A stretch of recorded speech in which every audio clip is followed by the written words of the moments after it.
a few things that they ask pretty often is molecular techniques. Mm-hmm. Um, so I'm gonna see if I can pull up some questions. If you have any questions or know any sources of questions, is it possible to send them my way for me to go over as well?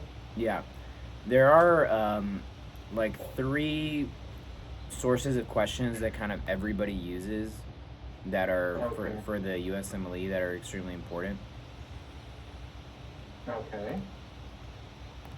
Have you heard Which of U World?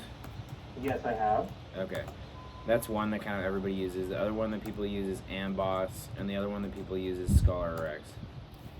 Okay. I have used UWorld and I've used Scholar RX. I've actually still have Scholar RX currently. Okay. The ScholarRx is that helpful for doing the questions or no? I find it helpful. All right, we could start by doing that.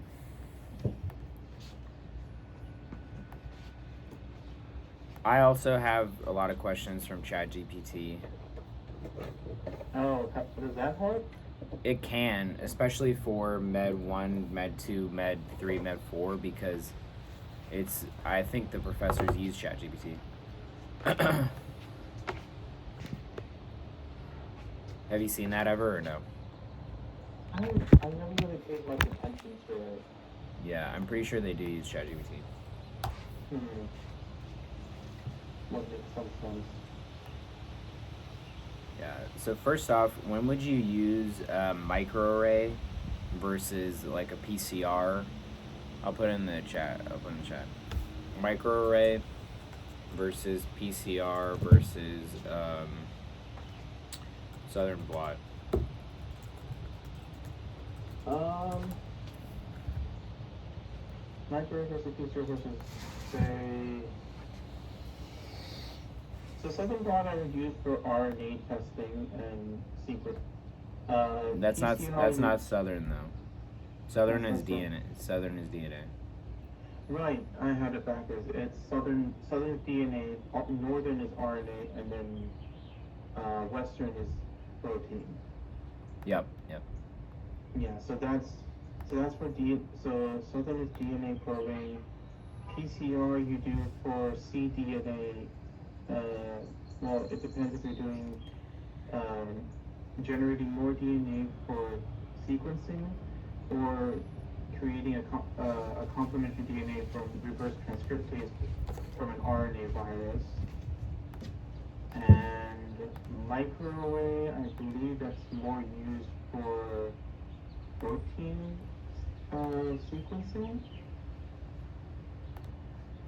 Microarray is used to check how much expression of the RNA that was done. Okay.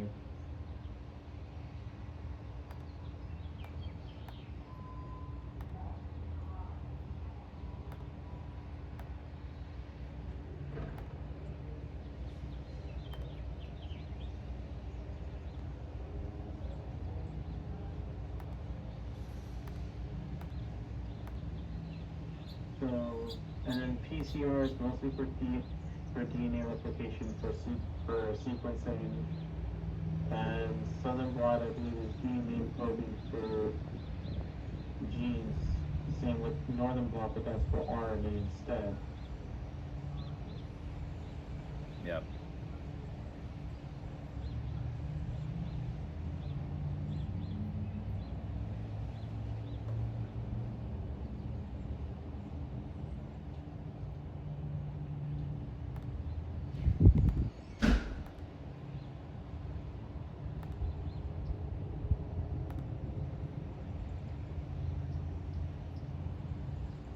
Okay.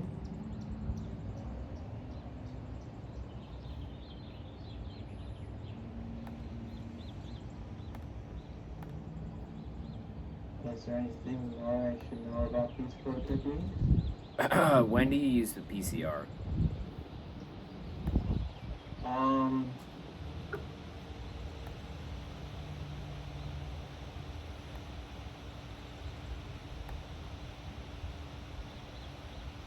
just for when you're trying to sequence the genome of a sample. Sequence the genome of a sample. Yeah, taking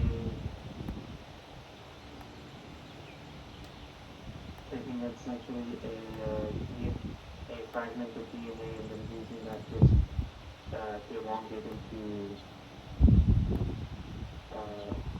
a larger piece for sequencing.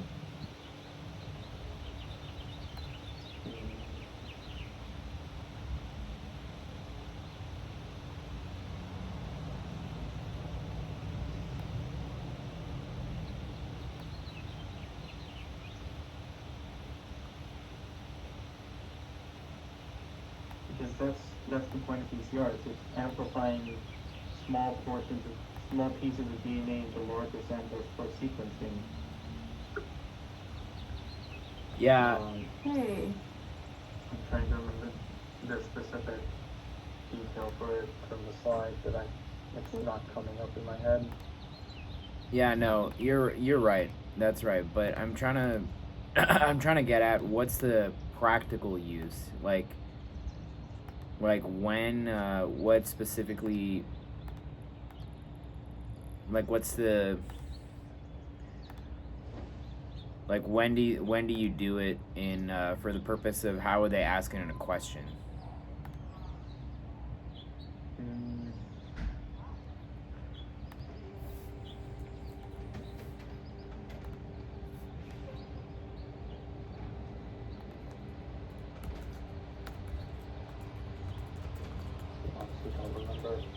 Have you heard of RT-PCR?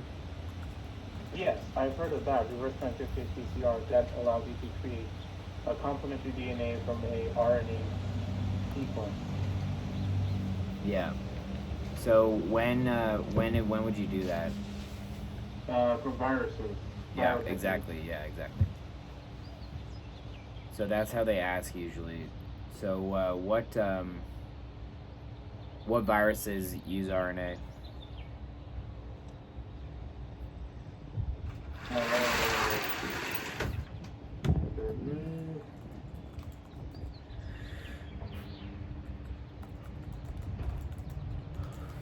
Influenza? No.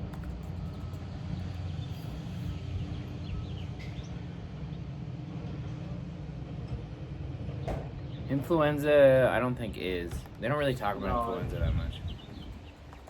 I don't think so. It would be.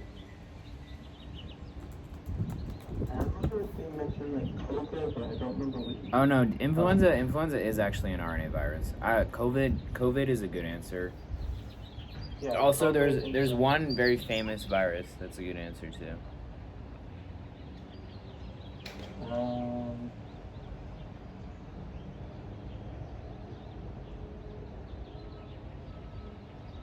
Like the common cold virus? No, that can also be influenza. Why am I forgetting this?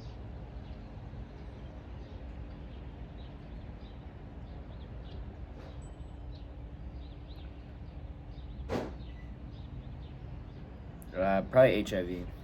That's the one that they asked about. Okay. Wow. That feels such an obvious answer choice that I should have thought of. Yeah, so COVID, influenza, and HIV would be the ones that you use this for. Yeah, that's true. Okay. So that they could definitely ask. And then I'm trying to think. Do you know what it's called when the RNA is acted on by RT-PCR? Do you know what that's called? I think you might have said it already. I don't know what it's called. I know it creates a cDNA or a complementary Yeah, DNA. cDNA. That's what I was looking for, cDNA. Yeah. Yeah. So Because you're making a DNA library out of the RNA that's much more easier to sequence than the RNA because testings don't really look at yours, but they look at finding. Yeah. So from what I can tell with talking to you so far, it seems like you know a lot of stuff more than people that passed into Med 2, but you just have to be sure that you're looking at like the applications, if you know what I mean. You know what I mean to Okay. say? Yeah, I completely understand. And that's something I feel like I need to address more because I feel like I understand the material well. It's just that I either wasn't applying it well or there's just always like certain details that they seem to pull up that I seem to blank on. So I need because I feel like with biochemistry I felt like I knew a lot of the material but there was so much detail that they bring up that I couldn't recall the specifics. Yeah, So it's not just the detail, but like how much time do you spend, you think, doing questions versus doing questions versus like reviewing the slides? So previously I wasn't doing as much questions as I should have been doing. Yeah. Right now I'm trying to set aside at least 2 hours a day to do questions on on specific topics that I'm covering. Like currently I'm kind of going over my reviewing my anatomy and physiology material.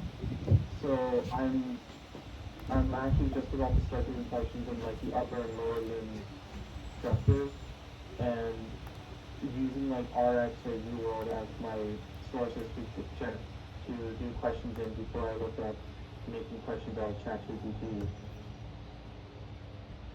Yeah. So you mentioned anatomy, which is pretty high yield. Yeah. So let me just go ahead and review these couple of documents here.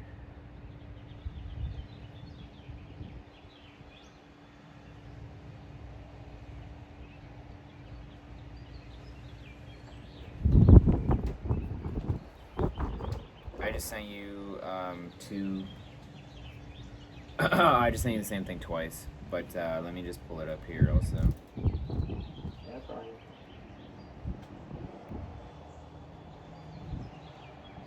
So this is a pretty high yield thing to review. This is what they did during the review sessions last term.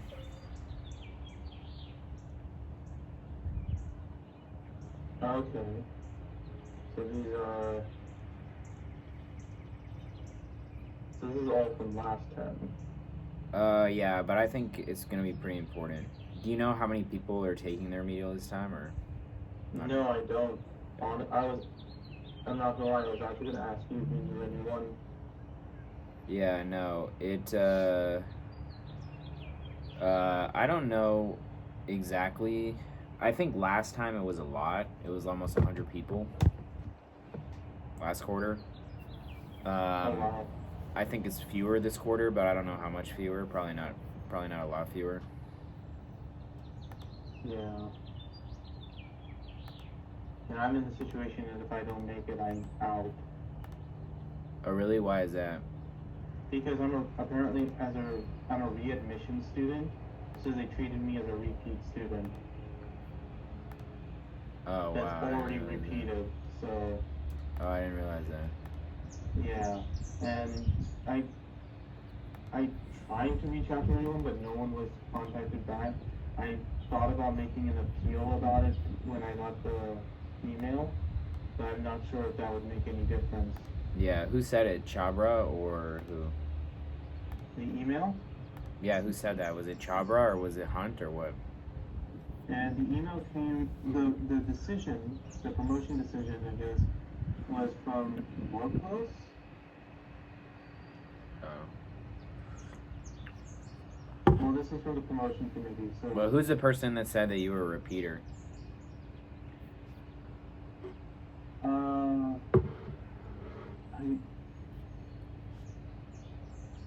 it wasn't that so much of me being a repeater. It was more I had to fill out a readmission form when I signed up, and I I don't think anyone told me that it was a repeater. They just took me and treated me like I'm a repeater. So it's honestly like too late now for me to really. I don't think it would do anything if I try, because the most I can do is appeal. If I try to appeal it, they'll just say, well, this is our policy. Okay.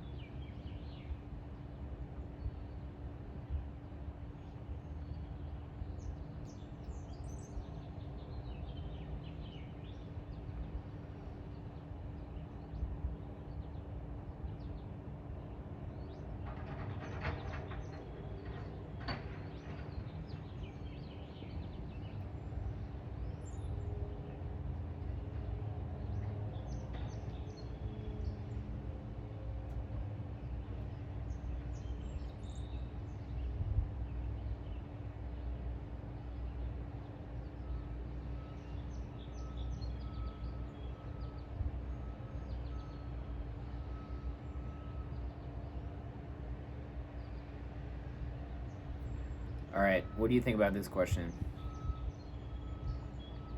The 32-year-old male with difficulties following enforcement serves to each and the drugs of foreman.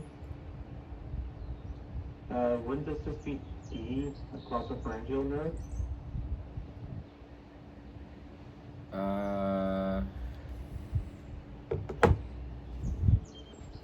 Also pharyngeal nerve. Yeah. Good job. So see, this is just exactly the type of question that you should be able to do, and you did it perfectly well. How did you know? I just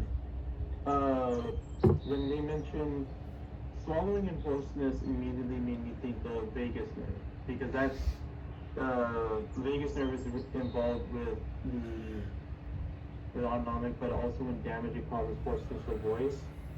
And just going through all the options, optic nerve is involved in vision, trigeminal is more involved in the trigeminal and facial are more involved in the face, and hypoglottal also involves the tongue. So none of those comes close to what cause hoarseness. So that left glossopharyngeal is the only option. Okay. Nice.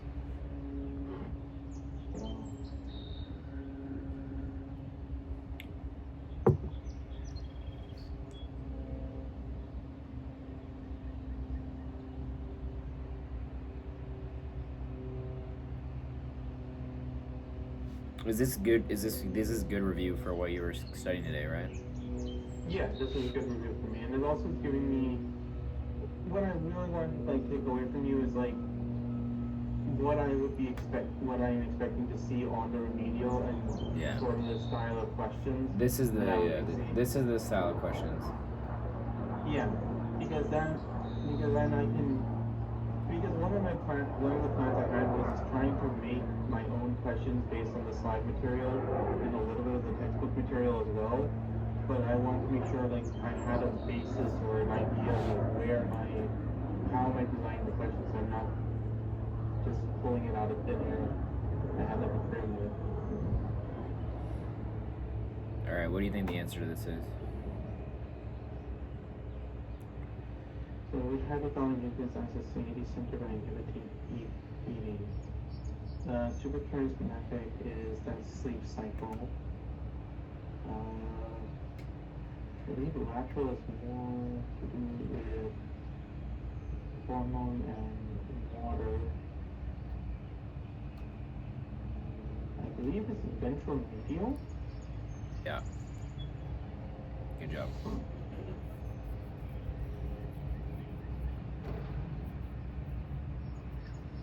So this is definitely worth knowing.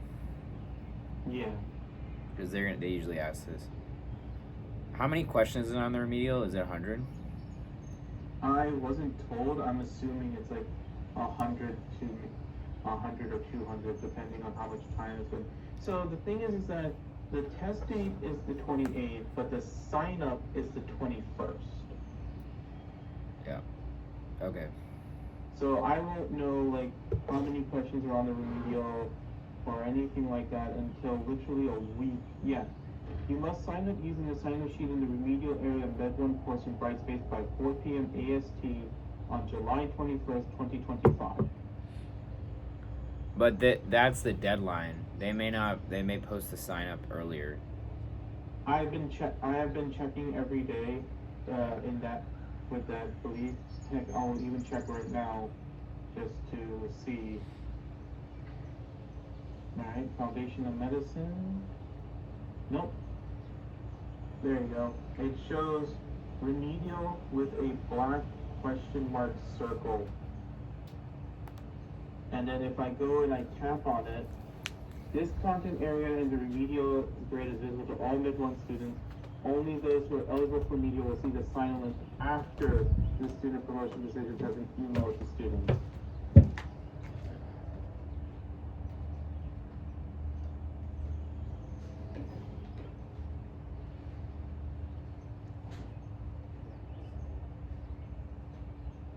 So,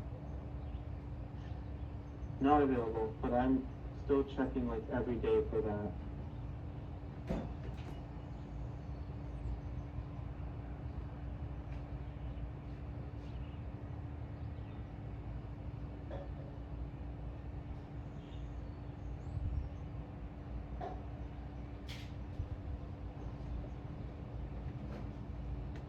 Sorry, I'm just gonna get a Powerade. Give me one sec. Sure.